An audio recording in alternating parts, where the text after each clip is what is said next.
Selamat datang dan selamat beribadah di Gereja GPDI Kalvari Kupang. Mari sama-sama kita akan melihat pengumuman untuk jadwal ibadah sepekan.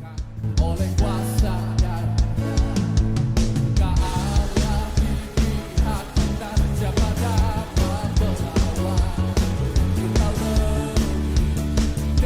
pemenang, lebih dari pemenang, pemenang dalam segala perkara.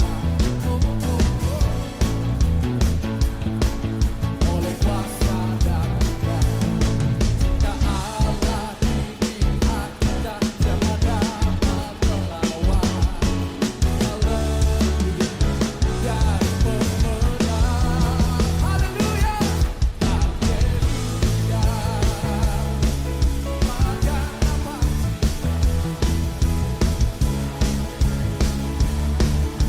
Kami juga mengucapkan selamat datang untuk para jemaat yang baru pertama kali bergabung di Gereja GPDI Kalvari Kupang.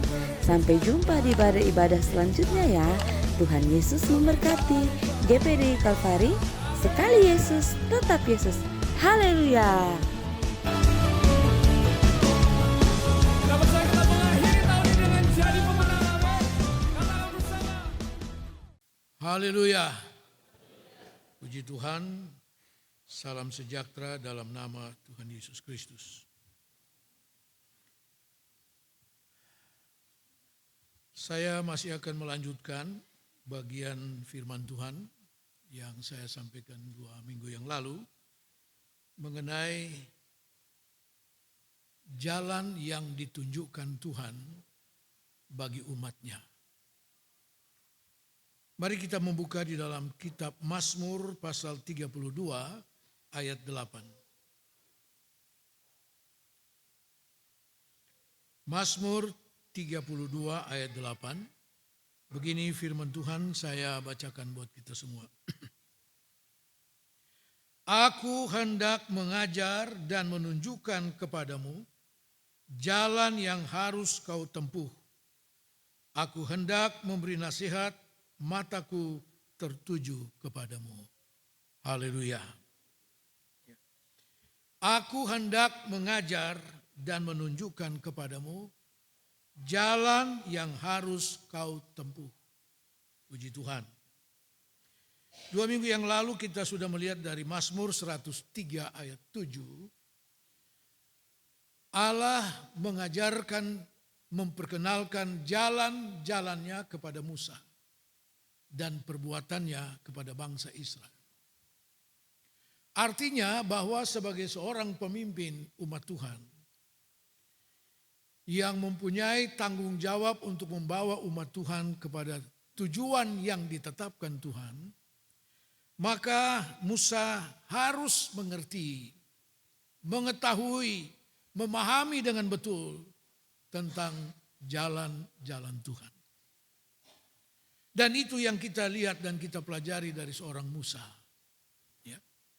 Sebab itu dalam perjalanan yang penuh dengan tantangan itu, tantangan yang paling berat yang dihadapi Musa adalah bangsa Israel itu sendiri. Musa tidak pernah mengomel dan bertanya kepada Tuhan, kenapa harus seperti ini? Tidak. Yang dikeluhkan Musa kepada Tuhan adalah kekerasan hati dari bangsa Israel itu. Nah, saudara-saudara sekalian, karena Musa mengerti jalan Tuhan, sehingga dia mengikuti jalan Tuhan itu. Karena dia tahu di dalam jalan Tuhan ada penyertaan Tuhan yang luar biasa. Nah, pagi hari ini kita akan lanjut dengan ayat yang kita sudah baca tadi. Aku hendak mengajar dan menunjukkan kepadamu jalan yang harus kau tempuh. Jalan yang harus kau tempuh. Tidak ada pilihan. Ketika bangsa Israel berseru kepada Tuhan tentang beratnya penganiayaan, perhambaan yang mereka alami di Mesir. Keluaran pasal 3, Tuhan lalu menyatakan kepada Musa, aku sudah turun untuk melepaskan bangsa Israel dari Mesir. Nah saudara-saudara, maka Tuhan memulai satu proses penyelamatan itu. Dan kita tahu bahwa kemudian penyelamatan itu terjadi bukan karena hukuman-hukuman yang Tuhan lakukan bagi Firaun dan bangsa Israel. Tapi sesuai dengan Keluaran pasal 11 dan pasal 12. Kelepasan keselamatan dari Mesir itu adalah karena korban darah anak domba. Katakan amin. Ya. Karena tanda darah daripada korban anak domba. Dan ketika malam itu bangsa itu selamat keluar dari Mesir. Saudara-saudara sekalian, keselamatan adalah suatu pilihan bagi setiap orang. Saya selalu katakan bahwa keselamatan itu tidak pernah dipaksakan oleh Tuhan. Tidak pernah. Ya. Itu adalah pilihan. Ditawarkan, itu anugerah. Ya. Nah, ketika kita memilih untuk diselamatkan, ya, saudara-saudara, maka jangan lupa keselamatan itu ada aturannya. Kita menerima keselamatan melalui percaya, bertobat, lahir baru. Dan kemudian ketika kita mulai menjalani hidup yang diselamatkan, saudara, kita tidak ada pilihan lain. Tidak ada pilihan lain.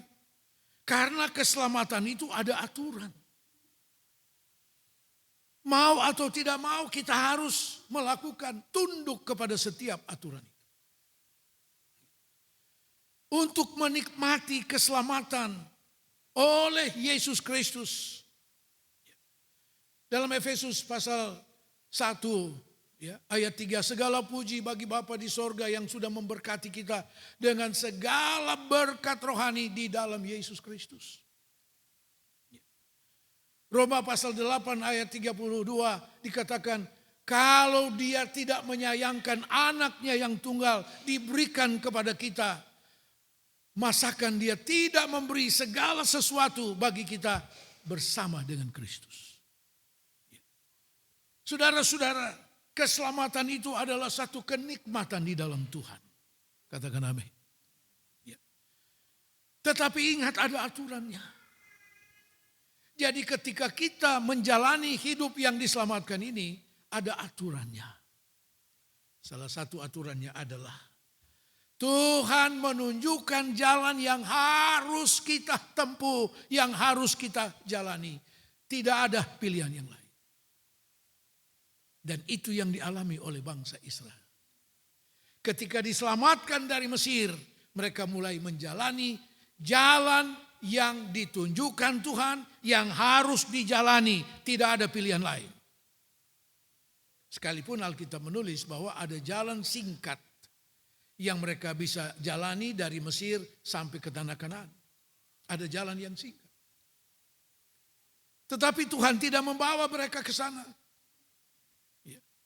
Tuhan punya aturan sendiri.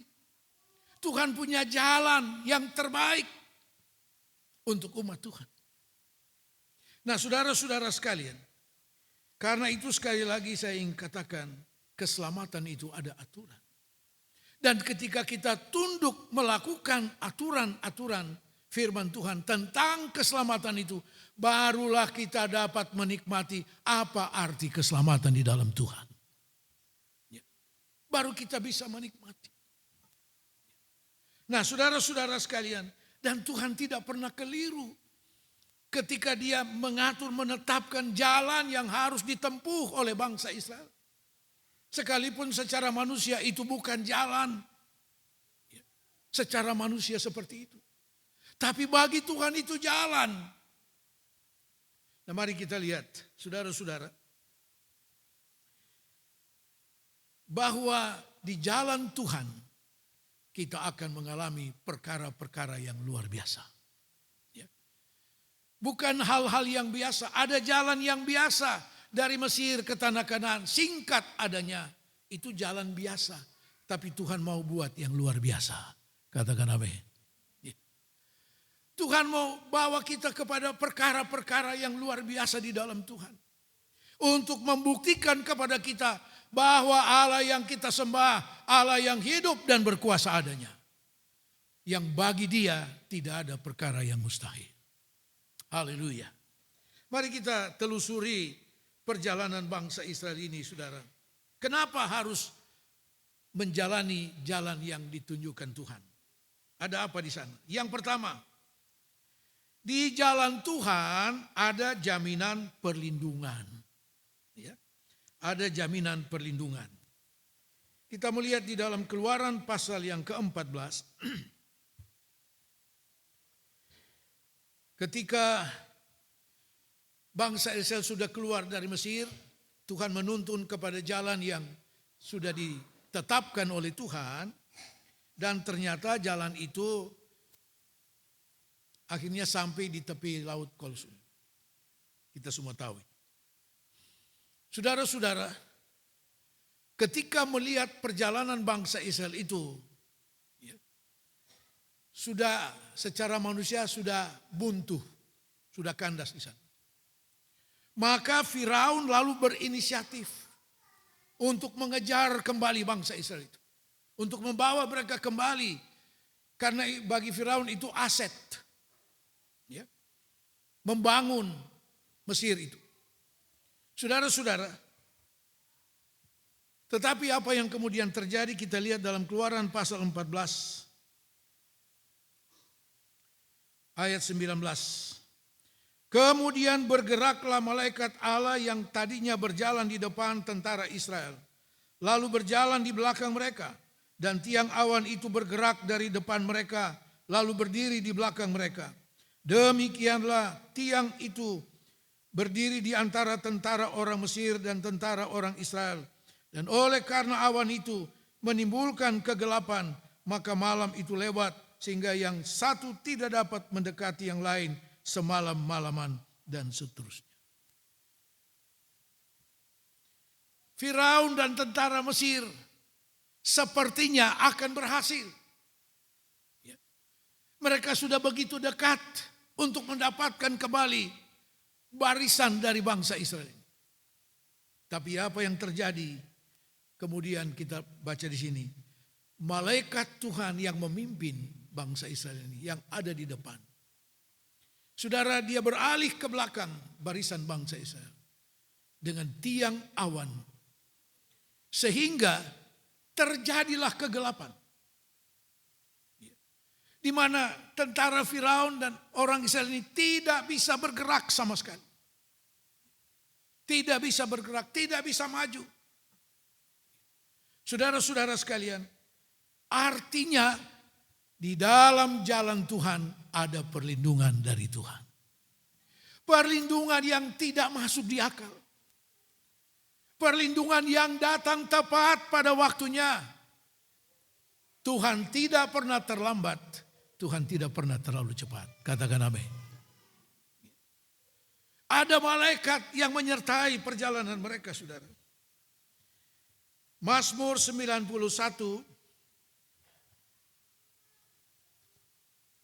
Mazmur 91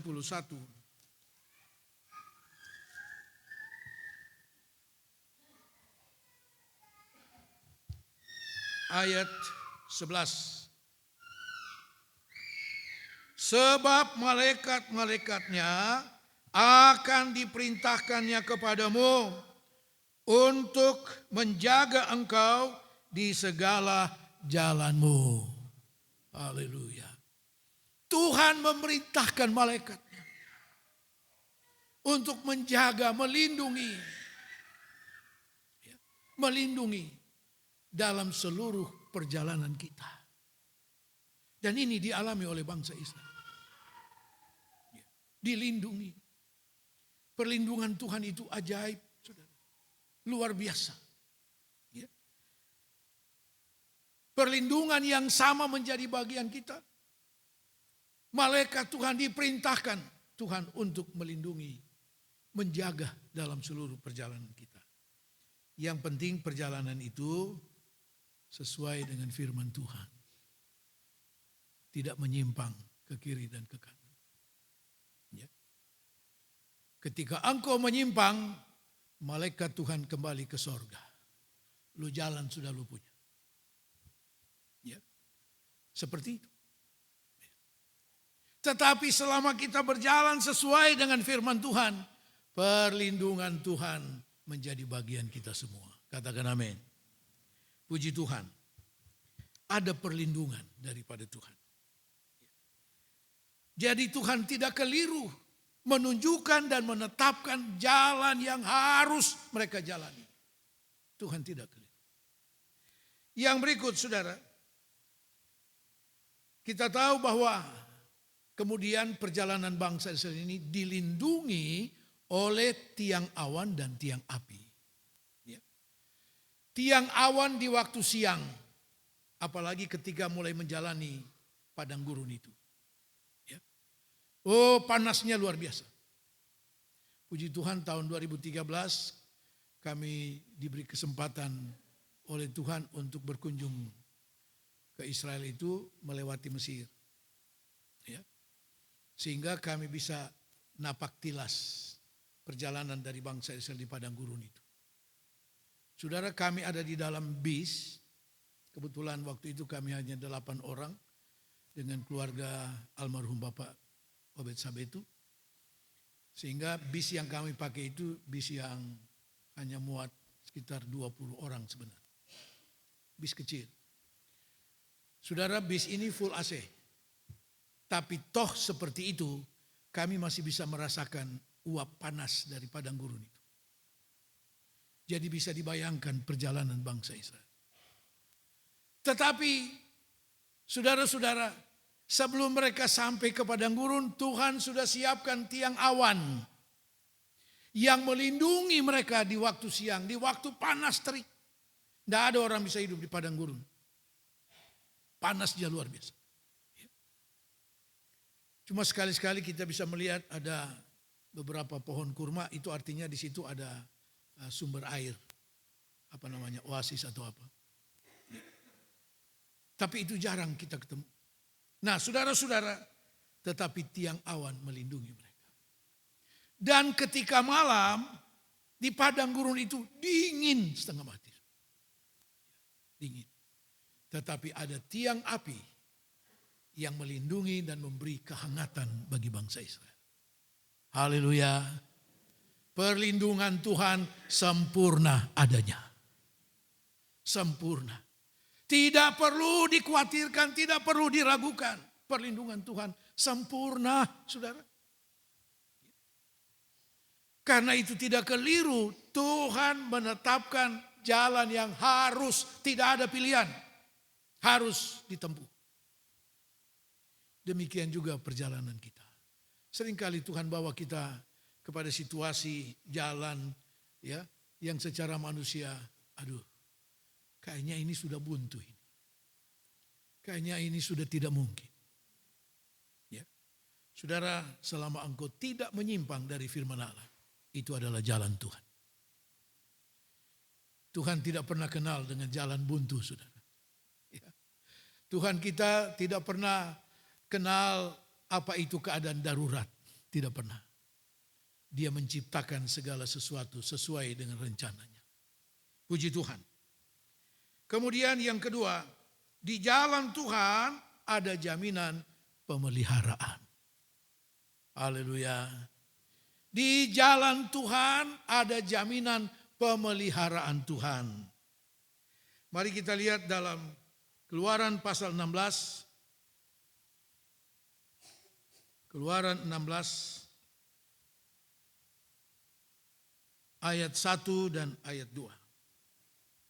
Setelah mereka berangkat dari Elim, tibalah segenap jemaat Israel di padang gurun Sin, yang terletak di antara Elim dan gunung Sinai. Pada hari yang ke-15 bulan yang kedua, sejak mereka keluar dari tanah Mesir. Di padang gurun itu bersungut-sungutlah segenap jemaat Israel kepada Musa dan Harun, dan berkata kepada mereka, kalau kami mati tadinya di tanah Mesir oleh tangan Tuhan, ketika kami duduk makan roti sampai kenyang, sebab kamu membawa kami keluar padang gurun ini untuk membunuh seluruh jemaat ini dengan kelaparan. Saudara, 1 bulan setelah bangsa Israel keluar dari Mesir, mereka keluar tanggal 15 bulan pertama, tiba di padang gurun itu dikatakan pada hari ke-15 bulan yang kedua, tepat 1 bulan. Waktu mereka keluar dari Mesir, Alkitab katakan mereka sempat membawa adonan-adonan roti, makanan dalam perjalanan. Tapi ternyata persiapan itu hanya cukup 1 bulan. Selesai, habis. Dan mereka mulai bersungut-sungut. Artinya apa, saudara? Kemampuan kita untuk memelihara hidup kita sangat terbatas. Sangat terbatas. 1 bulan semua persiapan selesai. Tetapi pemeliharaan Tuhan tidak ada batasnya. Haleluya. Apa Tuhan tidak tahu persiapan itu sudah habis? Tuhan tahu, Tuhan yang bawa mereka ke sana. Itu jalan yang harus ditempuh. Tidak ada pilihan lain. Artinya Tuhan mempersiapkan segalanya. Saudara-saudara, kemampuan bangsa Israel untuk persediaan makanannya 1 bulan selesai. Mungkin ada orang berkata, oh itu bangsa Israel, saya punya simpanan, punya deposito sekian M. Sampai turunan ke-7, yang ke-8 tidak dapat. Karena cuma bilang sampai ke-7, bukan? Itu istilahnya. Tidak akan habis. Ya. Saudara-saudara, kemampuan manusia terbatas adanya. Ya. Mungkin simpanan kita, oh bisa begitu banyak, bisa puluhan tahun.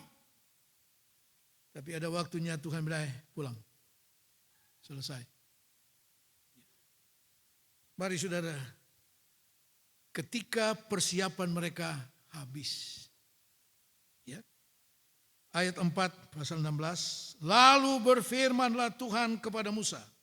Sesungguhnya aku akan menurunkan dari langit hujan roti bagimu. Maka bangsa itu akan keluar dan memungut tiap-tiap hari sebanyak yang perlu untuk sehari. Supaya mereka kucoba apakah mereka hidup menurut hukumku atau tidak. Haleluya. Begitu persediaan habis, Tuhan bilang akan turun roti dari langit. Tuhan akan menurunkan mana setiap pagi kepada bangsa Israel. Pemeliharaan Tuhan sempurna, saudara. Dan diturunkan setiap pagi. Jadi setiap pagi subuh mereka sudah mulai pergi kumpul ini mana. Tidak usah cari, tinggal kumpul saja. Dan mereka harus kumpul sesuai dengan jumlah jiwa dalam setiap rumah tangga. Artinya apa? Pemeliharaan Tuhan untuk setiap jiwa dalam setiap rumah tangga. Saudara tidak usah berpikir, kalau saya anak banyak, bagaimana kasih makan? Belajar dari firman Tuhan. Tuhan suruh mereka kumpul itu mana? Untuk setiap anggota rumah tangga. Untuk setiap anggota rumah tangga ada jatahnya, ada berkatnya. Tidak usah khawatir, saudara.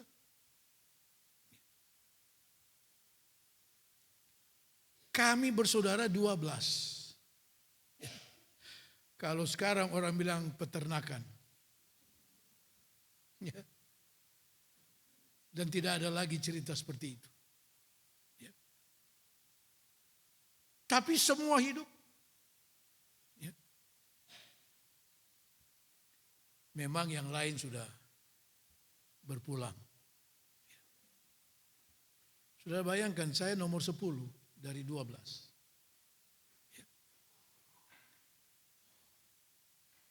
Kalau tahun 50-an itu 40-an sudah ada program KB, saya hanya di awan-awan. Ya, tidak pernah ada. Saudara-saudara sekalian, pemeliharaan Tuhan itu ajaib. Ya. Jangan kita membatasi pemeliharaan Tuhan dengan cara berpikir kita. Dengan situasi kondisi yang kita alami. Jangan diukur dan dibatasi seperti itu. Ya. Karena pemeliharaan Tuhan ajaib. Saya sempat berpikir dulu, kenapa Tuhan begitu repot setiap pagi harus urus makanannya satu bangsa ini? Kenapa tidak 1 bulan 1 kali dikasih saja? Ya. Pertama, pemeliharaan Tuhan selalu baru adanya. Baru setiap pagi, ratapan katakan. Setiap pagi. Rahmat Tuhan selalu baru tiap pagi. Katakan amin. Tuhan tidak kasih makanan basi kepada umatnya. Tidak.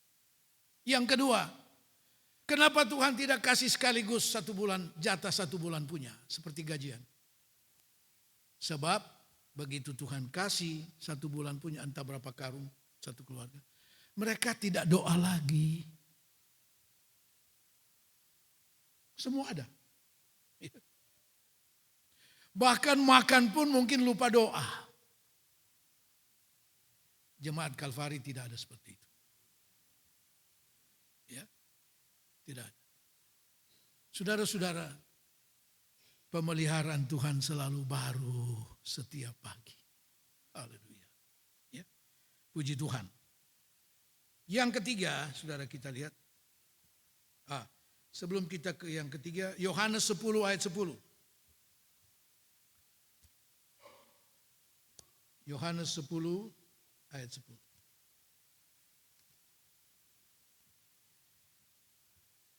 Pencuri datang hanya untuk mencuri dan membunuh dan membinasakan. Aku datang supaya mereka mempunyai hidup dan mempunyainya dalam segala kelimpahan. Haleluya. Saudara dan saya lebih dari bangsa Israel. Sebab Yesus datang memberi kelimpahan dalam hidup kita. Ya. Yang ketiga, ada apa di jalan Tuhan? Di jalan Tuhan ada jaminan kemenangan.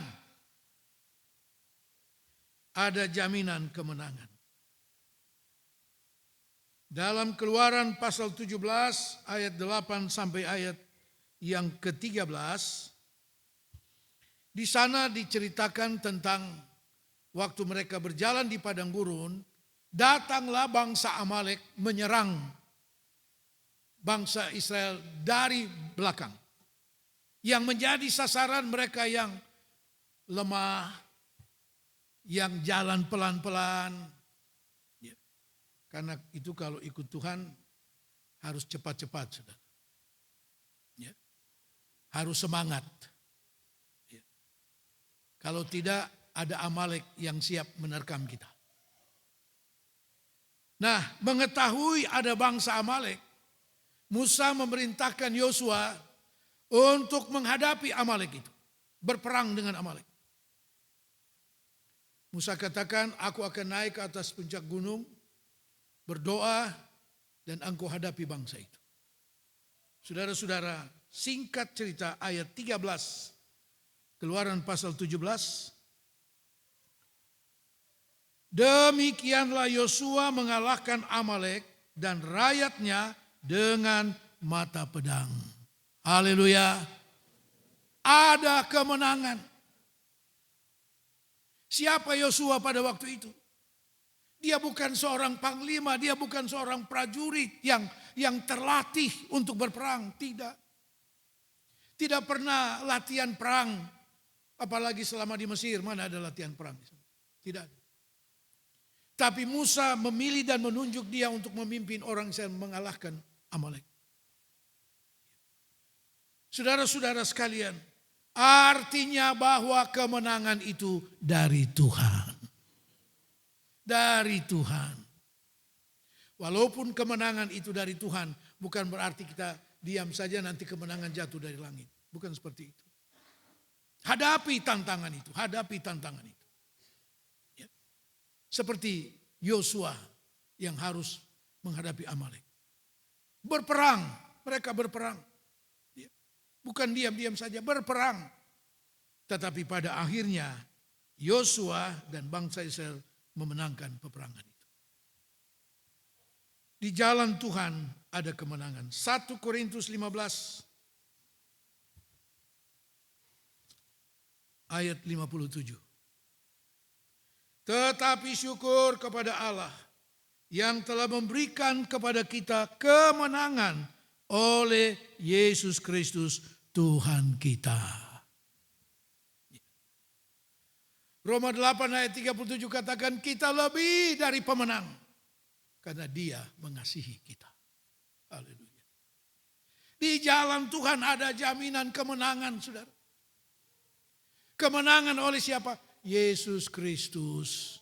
Dan kemenangan yang diberikan oleh Yesus kepada kita bukan kemenangan sekedar menang atas masalah, persoalan, menyangkut kehidupan ini. Oh bukan. Tapi kemenangan atas maut. Haleluya. Kemenangan atas maut. Kemenangan yang tidak mungkin diberikan oleh siapapun. Hanya oleh Yesus Kristus. Di jalan Tuhan ada kemenangan. Seharusnya kita adalah orang-orang yang menang. Ya. Saudara-saudara, 7 surat yang disampaikan Yesus Kristus kepada 7 jemaat dalam Wahyu 2 dan pasal 3. Saudara, setiap surat yang disampaikan kepada masing-masing gembala jemaat itu, surat itu diakhiri dengan apa? Barang siapa menang, dia akan duduk bersama dengan aku di atas takhtaku. Barang siapa menang, dia akan makan dari buah kehidupan yang ada di Firdaus Allah. Oh begitu banyak janji. Untuk siapa? Untuk mereka yang menang. Anak Tuhan bukan orang yang kalah, saudara. Anak Tuhan adalah orang-orang yang menang. Karena siapa? Yesus Kristus. Dasar kemenangan sudah diberikan kepada kita. Kemenangan atas maut. Sehingga kita tidak punya alasan untuk kalah. Kita harus menang. Dan janji Tuhan hanya untuk mereka yang menang. Puji Tuhan. Tuhan tidak membiarkan kita sendiri. Dia menyertai. Ya. Dia menyertai. Puji Tuhan. Yang berikut. Yang keempat. Di jalan Tuhan ada pernyataan-pernyataan kebenaran firman Allah. 50 hari setelah keluar dari Mesir, Tuhan bawa mereka ke Gunung Sinai. Ke padang gurun Sinai. Ada gunung Torsina di sana. Musa diperintahkan Tuhan naik ke gunung Sinai. Untuk menerima 10 hukum Taurat. Menerima pernyataan-pernyataan firman Tuhan. Tuhan bukan cuma pelihara mereka dengan makan, minum dan sebagainya. Tetapi Tuhan mau pelihara mereka dengan firman Tuhan. Sebab dengan firman Tuhan itu, bangsa Israel harus belajar membangun hubungan dengan Tuhan. Membangun hubungan dengan Tuhan. Dengan segala aturan yang ditetapkan oleh Tuhan. Membangun hubungan sesama mereka. Di sana ada aturan firman Tuhan. Di jalan Tuhan. Tuhan menuntun kita kepada aturan-aturan firman Tuhan. Supaya kita tidak salah melangkah. Supaya kita tidak salah mengambil keputusan dalam hidup ini. Ada pedoman firman Tuhan bagi kita. Nanti saudara baca itu dalam Keluaran pasal 19 dan pasal 20.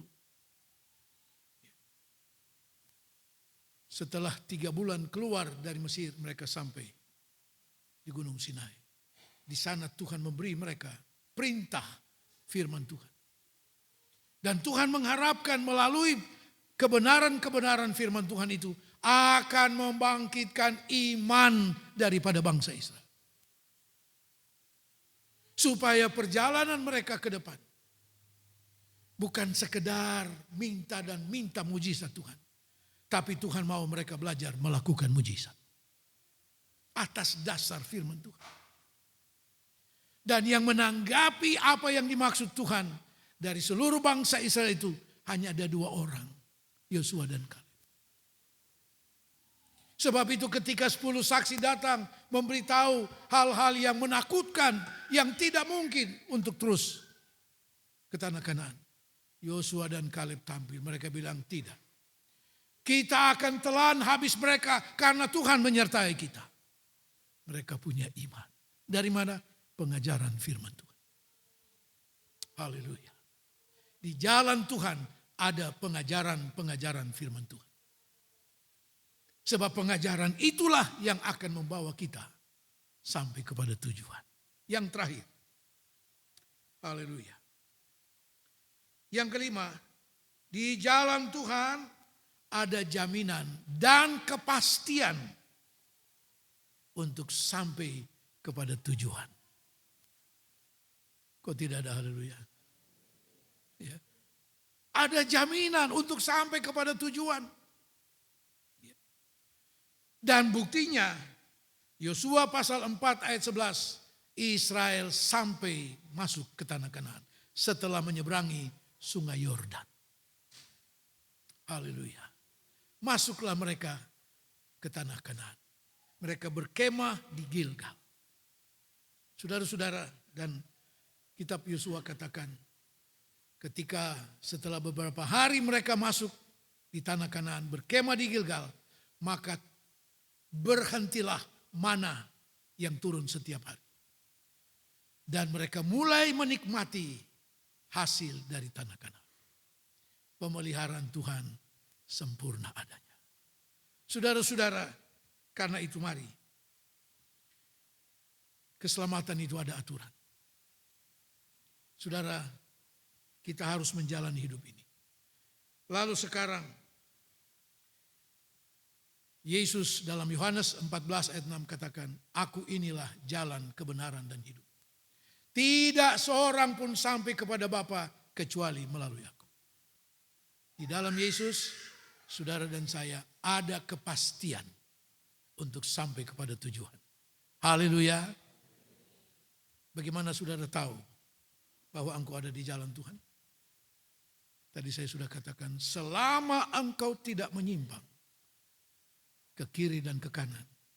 Dan selama engkau taat setia melakukan firman Tuhan, engkau ada di jalan Tuhan. Engkau ada di jalan Tuhan. Maka semua apa yang dijanjikan Tuhan menjadi bagian kita semua. Katakan amin. Tuhan Yesus memberkati. Kita bangkit berdiri.